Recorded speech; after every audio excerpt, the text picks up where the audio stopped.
One of the greatest movie openings, the opening scene of a movie, Once Upon a Time in the West by Sergio Leone. The use of sound is absolutely mind-blowing. I just play it over and over. And then the rest of the movie is shot amazing too. It's a great film. Probably a little slow by today's standards, but for people who are into really, really good cinema. Once Upon a Time in the Old West, or in the West. Charles Bronson. Anyway, one of my other all-time movies, The Good, the Bad, and the Ugly. There's something about that running theme in not only in my stories that I write, but in my life, I guess, is the whole idea of shifting alliances. You know, where people who at one point might be your greatest enemy, depending on the circumstances, can be your best ally. And that those shifting alliances is a theme that I've noticed in my own personal life. So when I see Good, the Bad, the Ugly, that really has an impact for me personally. One of my arch nemesis. Everybody should have an arch nemesis, I guess. But I guess one of my arch nemesis, you know what I mean. If there are moments in the history of us where if we ever are teamed up on the same together at moments, then we're like an unbeatable, unstoppable force. But it's always back to our opposing corners after the goal is accomplished. But that's the funny thing about arch enemies and like your personal nemesis. They're usually your complement. Like they're good at what you're not good at. And in those few precious moments when the two of you do team up, that's like an unstoppable force. And that's something that I love to explore in stories. It's a running theme in some of my stories. And one of my, like I said, it's one of my favorite movies. The Good, the Bad, and the Ugly. Speaking of arch nemesis, Midnight Run. And I think that movie was shown to me by arch nemesis, who I used to watch Mad World with. I think she introduced me to that movie. And again, it's that whole shifting alliances. You give me a fucking gun! Get back down, Mormon! Don't fuck me, Jack! You know, sometimes your enemy becomes your partner, and your partner becomes your enemy, and it switches back and forth, and it all depends on the circumstances. And that, you know, at the end of Midnight Run, where it's these guys have been at odds the whole time, and then they're almost friends, almost. You know, it was good movie, and the fact that it's like a perfectly paced movie. It drives all the way through. That's really a great movie.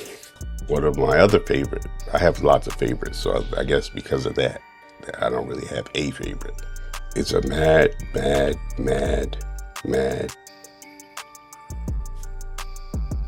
for Mad's world.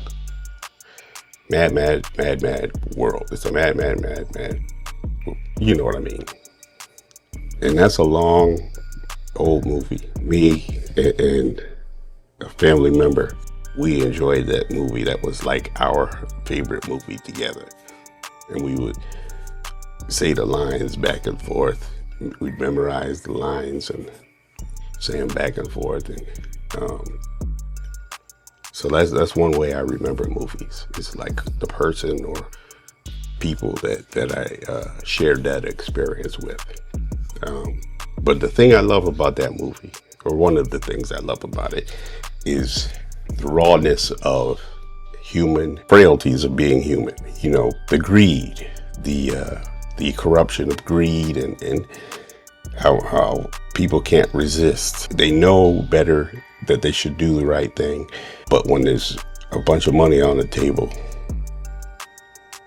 all it takes is one greedy person, and then the other person has to be a little more greedy, and then the third even greedier, and then it just snowballs. And I think that's like a microcosm of the society we live in even today, where it's run by greedy people, right? And you can't really pass too much judgment, because in order to survive, we all have to be somewhat greedy just to keep living, right? That and Sid Caesar and his facial expressions in that movie, it was hilarious to me. And it just goes on and on. It just reminds me of like life, like a merry-go-round. You just keep going around and around. Another of my favorite movie openings especially. And this is, I guess I was a young kid, and so anything with a fast car in it, and I was hooked, you know. But the opening to Cannonball Run, that when I was a kid, that blew my mind, to see that Lamborghini Countach. You know, you look at it today, there's a lot of cars shaped like that, but back then it was groundbreaking. It was just like, boom, it blew up the spot. And then the idea that the moving image and how horses were at the beginning of the film, the discovery of the moving image or films, and then the modern day horse or the car. Something about a running horse on film is just amazing to look at. And so was a car, you know, certain cars.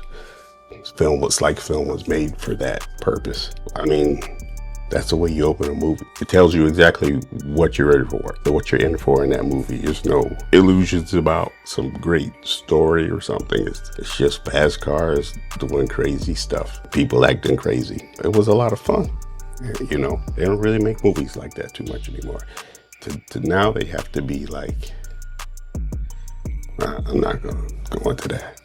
But one way that I remember old movies in my life is the person who I saw the movie with, or who I shared that movie experience with. And that's usually for earlier movies, because at this point I pretty much only go to the movies by myself, because I don't want nobody messing up my experience. The old Flash Gordon with the soundtrack by Queen. Yeah, that movie blew my mind as a kid. In our town, we had this one small theater. Me and my mother would go all the time, or my mother would take me. And it would be like a mother-son thing. Me and my mother went to see Flash Gordon, man. Mind was blown. That music took that thing from like pure campiness to like an experience. Even to this day though, music for me is a big part of story creation. Along those same lines, another movie that really had an impact on me was The Last Dragon, Barry Gordy's The Last Dragon. Again, I was that perfect age when that came out. I think I was like 12-year-old boy, right? You know, corny ass kung fu movie. And then the music and all that. I guess I was the perfect age for it. And ironically, when I was in college, I got an internship. It was the company that produced that movie. And I used to be in the back in the video library, quote unquote, working. They had like all these audition tapes and all these behind the scenes, you know, stuff that you would never see from that movie. That would, you know, the public would never see. Some of those might have ended up in my personal collection. I don't know, I can't remember exactly, but they were so funny to watch those audition tapes and stuff. They were actors trying to do kung fu because they wanted the part. Man, that shit was so funny. They're beating themselves up with nunchucks. Like, actors are They used to be funny. I don't know if they still are because I'm not in Hollywood. But it used to be actors who they will do anything for a part. You say like, "Hey, do you know martial arts?" "Oh yeah, I know martial arts," and they don't know martial arts. And you give them the nunchucks or whatever, and they'll try it and beat the crap out of themselves. Just try to get a movie role. I've seen actors who couldn't skate or rollerblade to save their lives, but you ask them, "Can you skate?" "Yeah, I can skate." Anything to get the role. But yeah, that was a good movie. Again, the music was a big part of The Last Dragon, and of course, 12-year-old me was very much into Vanity. Another one of my all-time favorites from that same era. Transformers, the movie, not this Michael Bay junk where it's just a bunch of noise and then a bunch of CGI graphics going clink, clink, clink across the screen, and you can't really tell what they're doing. That's not Transformers. That's, to me, that's just a bunch of noise. But people like it. Good for them. But the real Transformers movie, I think it came out in '86. Man, that thing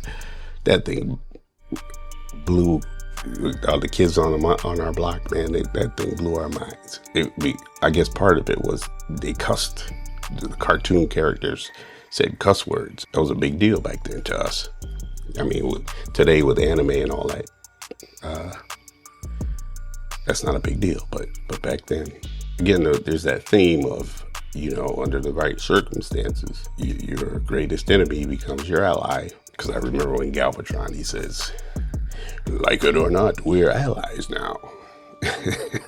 When they were stuck inside a Unicron. Yeah, that had a lot of great lines in that movie. Such heroic nonsense. They didn't have to try and make Transformers about the humans. They made it about the actual robots. And that's the biggest problem that I have with the Michael Bay movies franchise or whatever. It's, you got these little humans running around. They would be squashed like bugs. I mean, they were present in in that era, that first era of Transformers, but they weren't trying to make them like the main character. But apparently, a lot of people like to just sit in front of the movie screen and hear a bunch of clink, clink, clink, clink, clink, clink, and explosions. You can't really, if you ask them, well, describe the fight to me between those two robots, and they can't describe the action because it's incoherent. It's just noise. Transformers, the movie from '86, you can describe the moves. When Megatron and Optimus Prime fought, they tried to sweep kicking each other, and he picks up a sword at one point. You could see the action, and it made sense. It was logical, as opposed to those later movies. I guess I'm done for now. This is by no means an exhaustive list of my favorite movies, and it's not in any particular order. It's interesting how quickly you'll see a theme, a recurring theme that emerges if you do a list of your favorite movies at the time, at whatever time you're seeing this.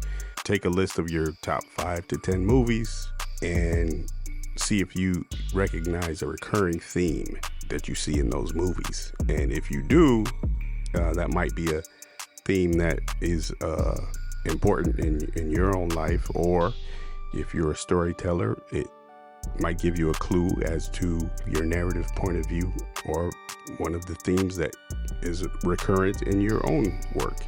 Like I said in mine, I've noticed how the characters are often faced with shifting alliances.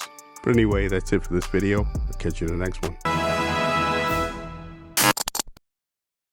This episode is brought to you by Darius Loves. It's a short story available on Amazon and Spotify. Check it out and leave a review.